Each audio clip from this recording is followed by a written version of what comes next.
Hello hi नमस्ते सबैजनाहरूलाई यो vlog चाहिँ अस्ति हामीको न्यू इयरको भ्लग हो है।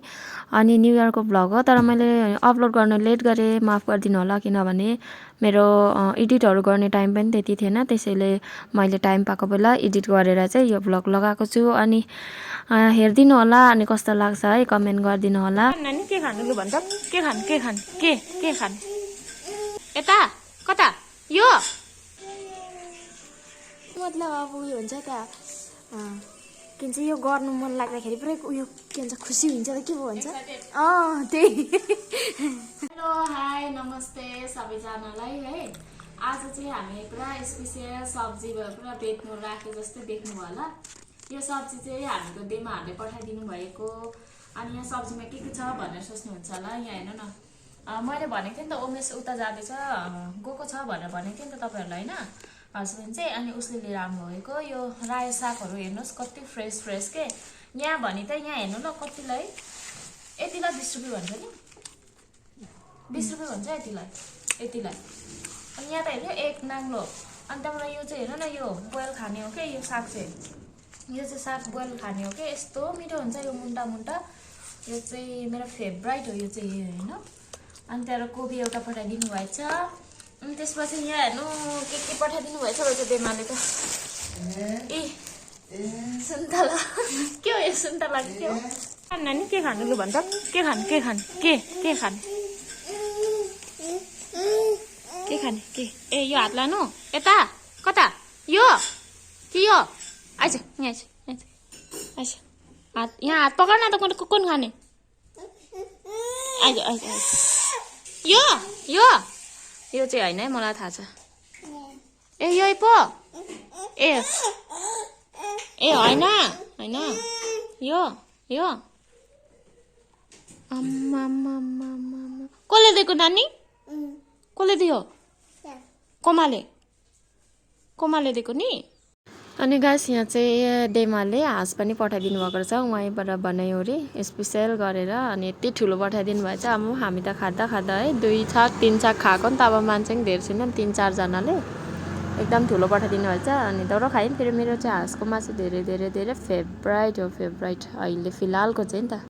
यहाँ चाहिँ मेरो हस्बेन्डले चाहिँ चिची काट्न थाल्नुभयो होइन। अनि म काट्छु भनेको थिएँ, फेरि उसले नै काट्छु भन्नुभयो। अनि त्यसैले उसलाई नै दिएको। म चाहिँ अनि यहाँ तातो पानी बसाउनु पर्यो भनेर चाहिँ रेडी गर्दै थिएँ, किनकि तातो पानीले धुलाएको चाहिँ राम्रो हुन्छ नि त।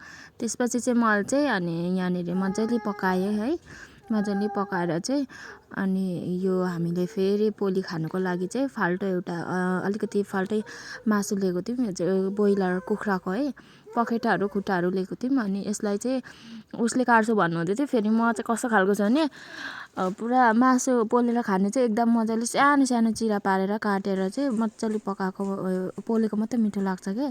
अनि म आफै काट्छु सानो सानो गरेर भनेर नि त। फेरि मैले पोलेको मासु त हतपत अरूले उस्तै पारेर खानु सक्दैन नि त, किनभने पाकेन होला जस्तो लाग्छ। अनि पोल्दा भएर लास्टमा त कोइला पो भइरहेको हुन्छ हौ।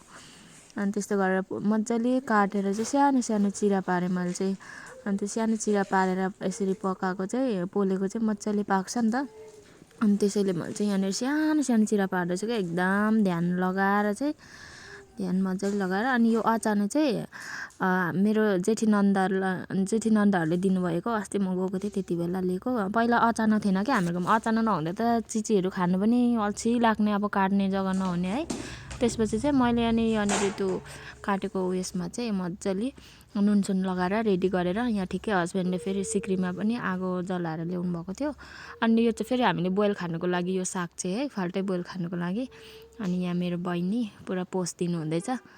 अनि यहाँ चाहिँ मैले यसरी तार पनि हामीको पासमा थिएन, त्यो जुगाड गरेको है हामीले यताउता तार खोजेर चाहिँ।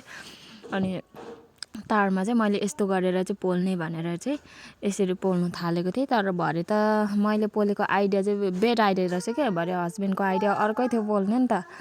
अनि उसले अर्कै तरिकाले पोल्नुपर्छ भन्नुभयो। अनि उसले भनेको सही रहेछ, किनभने मैले यसरी पोलेकोले चाहिँ के अरे मजाले पाक्ने थिएन रहेछ। अनि अप्ठ्यारो पनि हुँदैछ कि, भरे उसको आइडियाले चाहिँ बेस्ट भयो।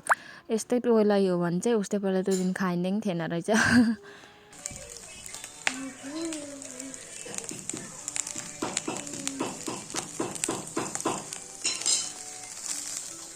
पाएको त जस्तो नबनाउँदा पनि हुने रहेछ नि त हेर्नु दुईटाले त उतो भरिहाल्दो रहेछ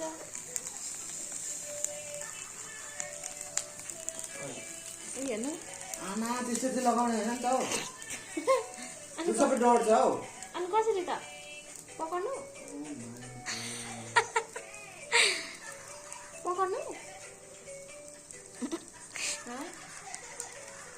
पैसा गर्न आयो तिमीले पुरा छिटो गरेको भए लु गर्नु न त चिम्टा पनि छैन होला अर्कोतिर छ है गर्नु न त